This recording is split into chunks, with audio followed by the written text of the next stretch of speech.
Hello everyone, and welcome to another webisode of my story, where I tell a fictional version of my life story in 30-minute webisodes.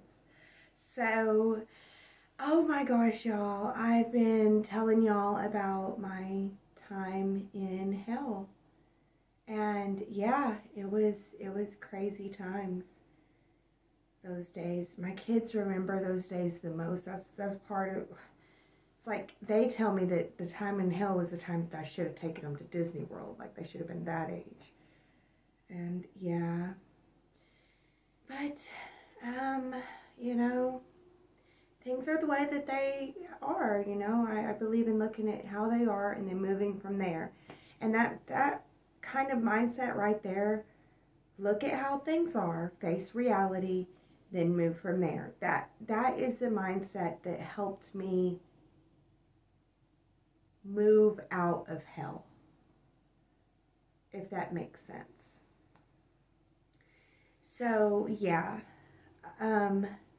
while we were living there, I repented, and I really got really into the Bible. I was really reading it because I was wanting to have demons cast out, and it seemed like the only way to do that was I had to really learn the Bible. I had to learn all of it, and I got into studying everything, line upon line, precept upon precept, and I would study everything about it. And on the weekends, on Saturday, I would have like a Sunday school thing with the kids, and I think they still have these things online, but the name of the person that I was following at the time was Kent Hovind. And, he had been in jail before, but yeah, and he had these Sunday school lessons, and so I would grab those Sunday school lessons and teach my kids, different Bible stories, because I also wanted them to grow up with the same Bible stories that I had, I guess, even though I had had a rejection of Christianity before. And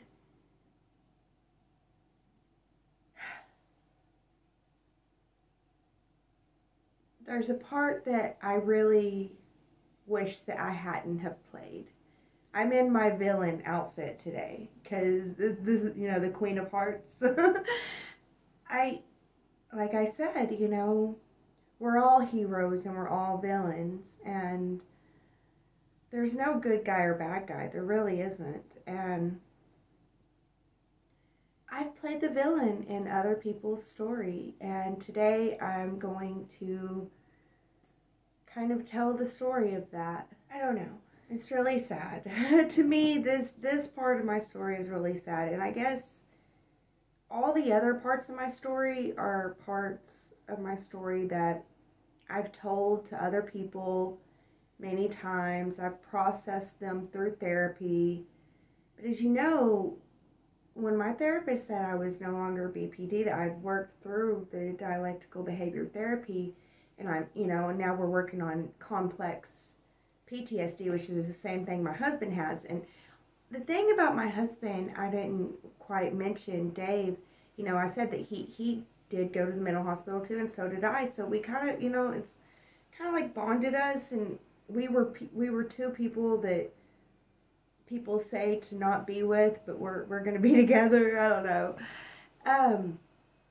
But because he had the PTSD, I was in PTSD spouse support groups.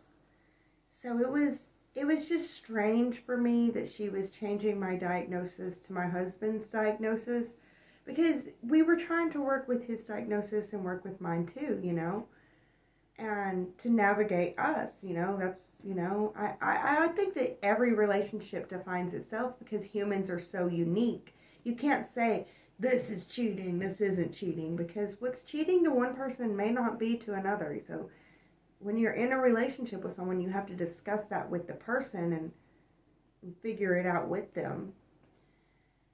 So we had this mental health figuring out thing that we were having in our relationship. And my husband, bless his heart, you know, he's not really religious. He loves what he loves. And, you know, I love what I love. I love spirituality. I love religions. I love people. Like, people is my fixation. Anthropology and stuff like that. But my husband, you know, he loved archaeology and stuff like that. So we really got into learning a lot of the archaeological Bible.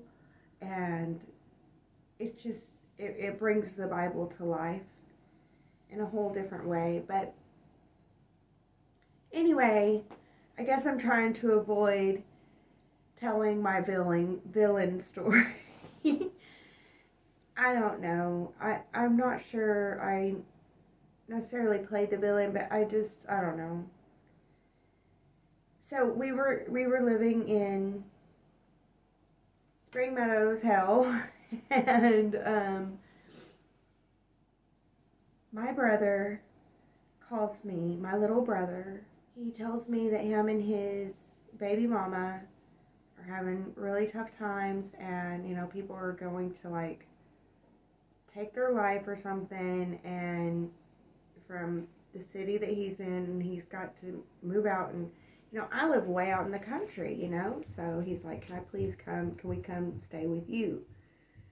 And I was like, okay. And, you know, I was happy to help my brother out, and I talked to Dave. We talked about it, and he was like, it's gonna be hard, you know, and you gotta let them know we're struggling here. And but he was willing to have them, so it made me so happy. You know, like, in that place, it was a tiny little place, and it had dirt floors, and we were barely surviving. And, you know, at this time, whenever we moved into hell, you know, that's the time that, you know, they were telling me not to let Zach have visitation, so he wasn't paying child support. You know, he's the type that, you know, so we were really struggling, and it was difficult. And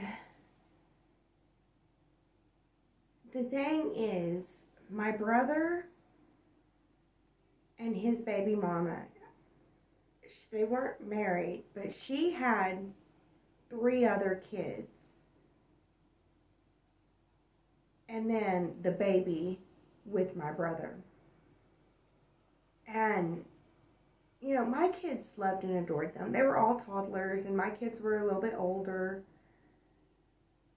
And they, you know, they loved and adored them. They loved playing house with them and stuff, and it was nice. But 2 of her kids had to go live with their dad, obviously. So it was my brother and his baby mama, the baby, and a toddler boy. And the other 2 would come visit. Like, of course I want to give you guys excuses. I mean, every villain has a story. Every villain has a reason. They have their reasons, you know? But we figured out, you know, it was just too much for us all right there. So basically we had talked to someone that my brother knew, and we found an old RV, recreational vehicle, that we could hook up behind our house and have my brother and his family stay in the RV behind the house. And so they were out there for a while, and we were trying to help my brother get a job. He's really good at construction, and we got him a construction job, but he just ended up passing out. And that was scary. It was like, what's going on? What are we going to do if he can't work, you know? Dave helped him get a car, because we live way out in the country, way far out in the country. But Dave's seen this as his car. I don't know. I wasn't a part of the negotiation. I wasn't a part of any of that. So my brother seen it as his car, but Dave seen it as his car. So that part was a little confusing. But right at Christmas, guys, don't hang out with me Christmas season. I typically stay away from people now. I've learned. I'm like, Christmas season is not my season. I figure out why later, but I guess we'll get to there. Don't come around me Christmas season. Around Christmas season, I mean, we had been struggling really, really hard, and I told my brother that we're gonna get a better place. We're gonna get a nice place, and then y'all can stay out there. Somebody told Dave, somebody I guess that Dave trusts, that they were doing drugs, hardcore drugs, because Dave and I partake of the herb, but not of the crystals. And we heard that they were doing the crystals, and that would make sense of why he had passed out. And then DHS was coming to our house to see them. And then my brother and his baby mama got into a big fight, and she left. And this was like at the beginning of December. And then she comes back at the end of December, because she left. I told her, you can't come back if you leave. And she left, and she came back at the end of December, and her other two kids were going to be there. And I told their stepmom, no, they're not going to be allowed there. Because Dave and I were talking about, we're not going to be able to keep them there. We're going to be kicking them out and finding a way. And I mean, right at Christmas time, I'm so heartless. I'm heartless. I don't care about Christmas. And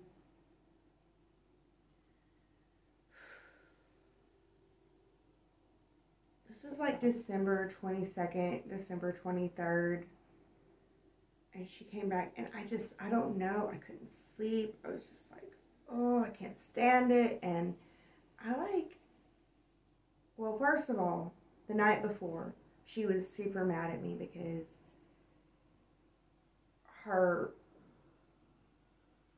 baby daddies, she was super mad at me because her kids' stepmom was there dropping off the kids, and I told her she can't to take the kids back. And so her kids weren't there.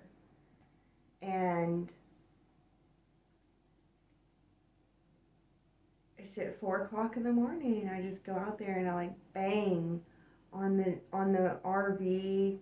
And I was just like, if y'all are gonna stay here, you're gonna be miserable from now on, because I couldn't sleep, and I was, I guess, having an episode. I don't know, a BPD episode. Now that I'm healed, I don't know. And then my brother got out and was like, gonna burn our house down. And I went and told Dave, and Dave went, and him and my brother got in a fight, and they left. They took off with the car, which really upset Dave. And they came back, and this time they had the baby, and Dave and him fought again, and Dave got the pepper spray out and sprayed my brother down. And my brother got in the car, and Dave shot at them. He was like, I didn't shoot at them. he shot at the tires. But it's so frustrating because he did shoot at them. I know Dave knows that he's a good shot and everything, but we don't know that. And it's scary. He shot the tire and got it flat out, and then my brother drove off with a flat tire sparking off everywhere. And I don't know. I talk about it, and it's just like 10 minutes in a video. This was a year. Like, they were there that summer. I know that they were there for the eclipse. We enrolled her son in school. Her son was going to kindergarten. And my kids were going to like junior high, middle school. And yeah, it's just,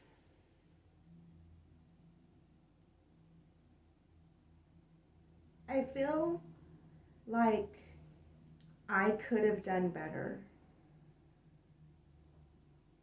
I could have let it go for the Christmas holiday.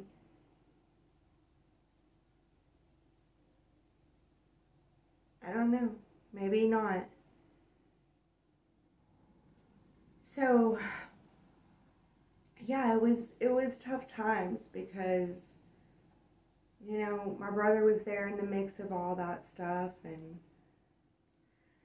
so Dave and I, we were looking at court costs left and right, and we were trying to save up money to get a place. And after my brother left and the new year started, we were just really, really motivated to find a place.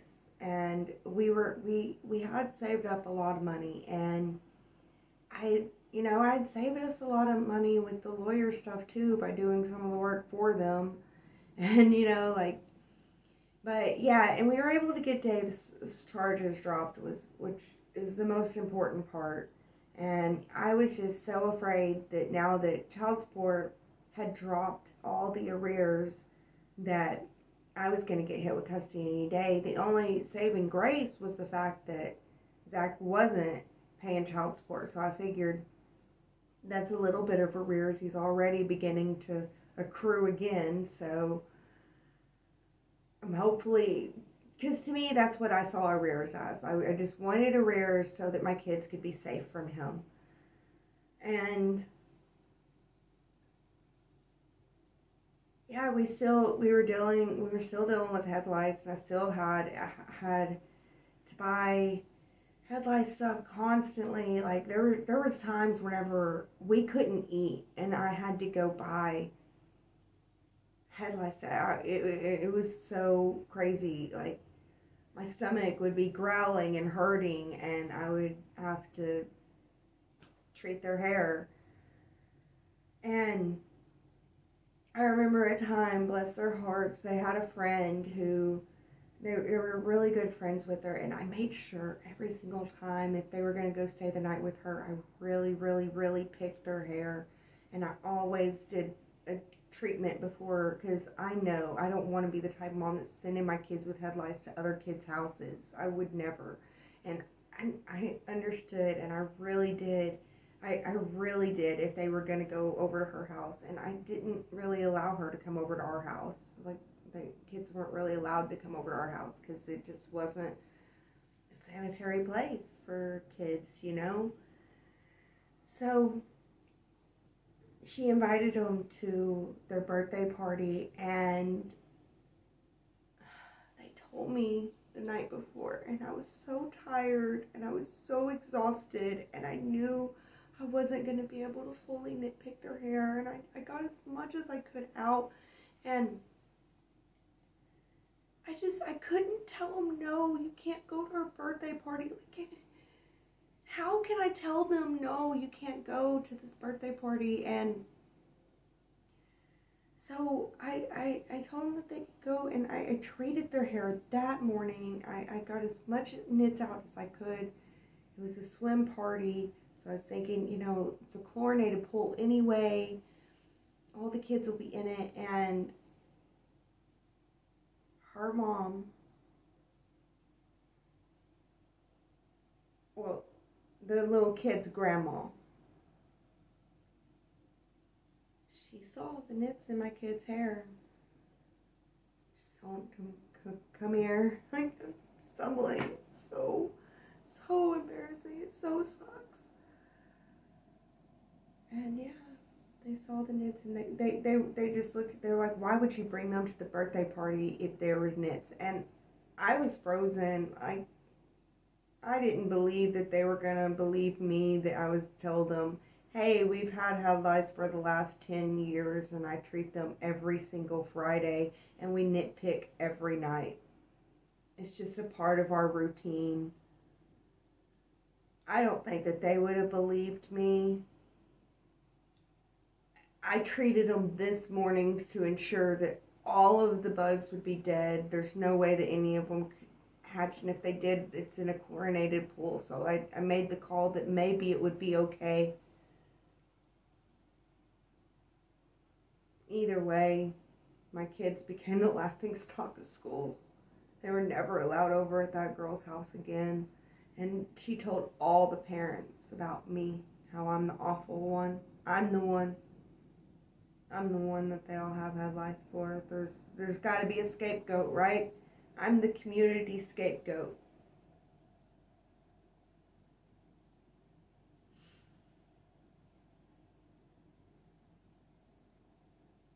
But it is what it is. And I'm not the type of person to, it's weird because, I'm doing this video. I think I need to do these videos because I need to get this off my chest. I need to, because I'm not the type of person to do that. If you believe that about me, then you believe that about me. If you believe that I'm a witch, then you believe that I'm a witch. If you believe that I'm a slut and trying to sleep with all your guys, then I guess I am. I'm not going to try to argue with people. I'm just going to do me. I'm just going to keep doing my thing and doing the best that I can. Struggling. Not making it. I don't know what people think. Do people think I'm like out here living high and fancy, sleeping with everyone? Like, I'm not. I don't even like sleeping with people. I don't even like doing that. It's not even a fun time for me. It's, I don't know. I think that they think that I'm dirty and I'm unclean and I'm trash. I'm trailer trash, right? That's what my grandma, who's disowned me, calls me. Trailer trash. It makes sense. I mean,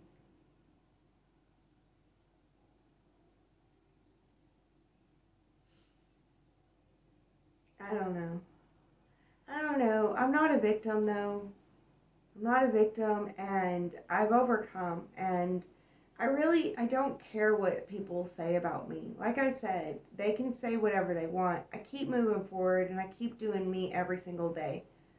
And yeah, I'm someone that loves spirituality. I love religion, and I do love people, despite the fact that people don't necessarily like me. I love people and their differences and their, what's that, their intricacies. I don't know. Their uniqueness. I really do. I think that people are amazing, and I love to learn, and oh gosh, I follow my heart. And sometimes my heart says be a villain. Sometimes my heart says to be a villain. I don't want to be a villain. But sometimes I play the part of a villain, and I play it pretty well. I've gotten better over the years. I've calmed down a lot, but I don't know. I miss my brother, and I wish that we could have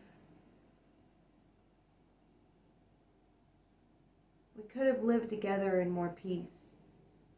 baby mama's not a bad woman. I don't know. I love people, but not when they're around me. Maybe I can't be around people. I don't know. I'm trying to figure this out as I go.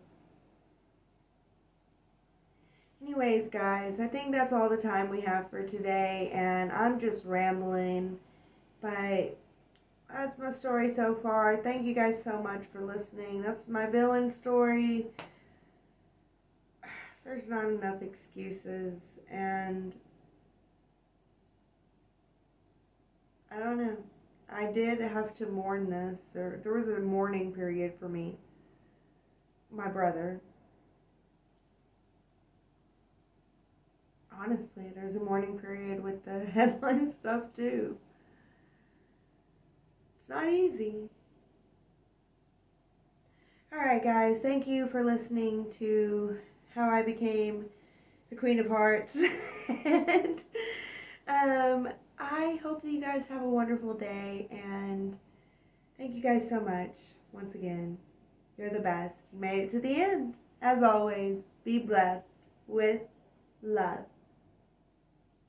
That's all. Wait a minute. No, that's not all she got. She got a little bit to say just here at the end, so hold on, folks.